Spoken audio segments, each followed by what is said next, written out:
जय श्री राधे श्याम। आज हम अश्विन कृष्णा इंदिरा एकादशी की कथा सुनेंगे। धर्मराज युधिष्ठिर कहने लगे कि भगवान अश्विन कृष्ण पक्ष की एकादशी का क्या नाम है, उसकी विधि और फल क्या है, सो कृपा करके कहिए। श्री कृष्ण कहने लगे कि इस एकादशी का नाम इंदिरा एकादशी है। यह एकादशी पापों को नष्ट करने वाली तथा पितरों को अधोगति से मुक्ति दिलाने वाली है। हे राजन, ध्यान पूर्वक इसकी कथा सुनो। इसके सुनने मात्र से वाजपेयी यज्ञ का फल प्राप्त होता है। पहले सतयुग के समय में महेशमती नाम की नगरी में इंद्रसेन नाम का एक प्रतापी राजा धर्मपूर्वक अपनी प्रजा का पालन करते हुए शासन करता था। वह राजा पुत्र पौत्र और धन धान्य से संपन्न तथा विष्णु का परम भक्त था। एक दिन जब राजा सुखपूर्वक अपनी सभा में बैठा था तो आकाश मार्ग से देव ऋषि नारद उतरकर उसकी सभा में आए। राजा उनको देखते ही हाथ जोड़कर खड़ा हो गया और विधि पूर्वक आसन व अर्घ्य दिया। सुख से बैठकर मुनि ने राजा से पूछा कि हे राजन, तुम्हारे सातों अंग कुशल पूर्वक तो हैं, तुम्हारी बुद्धि धर्म में और तुम्हारा मन विष्णु भक्ति में तो रहता है।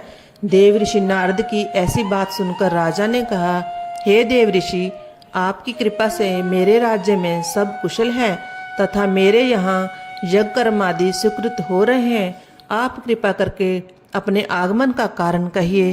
तब ऋषि कहने लगे, हे राजन, आप आश्चर्य देने वाले मेरे वचनों को सुने। मैं एक समय ब्रह्मलोक से यमलोक को गया। वहाँ श्रद्धापूर्वक यमराज से पूजित होकर मैंने धर्मशील और सत्यवान धर्मराजा की प्रशंसा की। उसी यमराज की सभा में महान ज्ञानी और धर्मात्मा तुम्हारे पिता को एकादशी का व्रत भंग होने के कारण देखा। उन्होंने जो संदेश दिया सो मैं तुमसे कहता हूँ। उन्होंने कहा है कि पूर्व जन्म में कोई विघ्न हो जाने के कारण मैं यमराज के निकट रह रहा हूँ।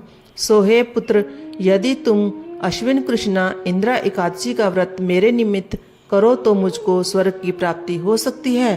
तब राजा कहने लगा कि हे देव ऋषि, आप इस व्रत की विधि मुझसे कहिए।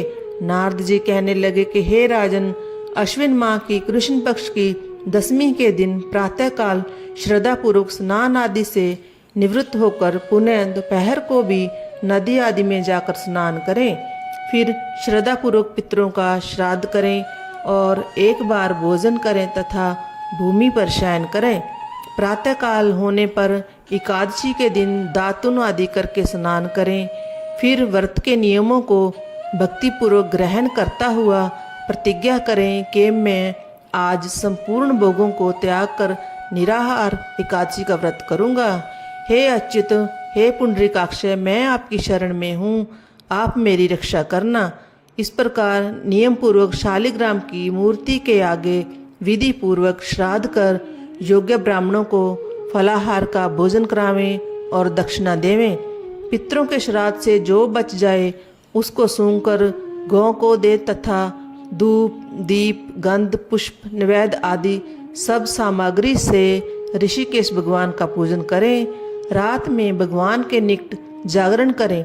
इसके पश्चात द्वादशी के दिन प्रातः काल होने पर भगवान का पूजन करके ब्राह्मणों को भोजन करावें।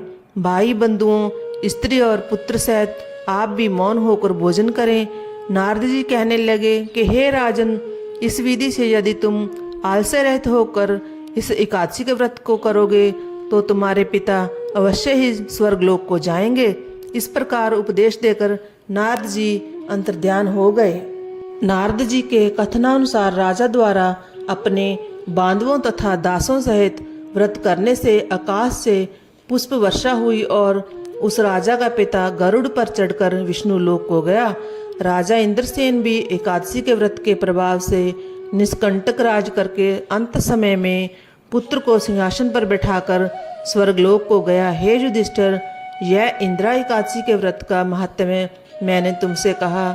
इसके पढ़ने या सुनने से मनुष्य सब पापों से छूट जाते हैं और सब प्रकार के भोगों को भोगकर वैकुंठ को प्राप्त होते हैं। इस प्रकार एकादशी महात्म्य का 21वां अध्याय समाप्त हुआ। जय जय श्री राधे श्याम। बोलो एकादशी मैया की जय।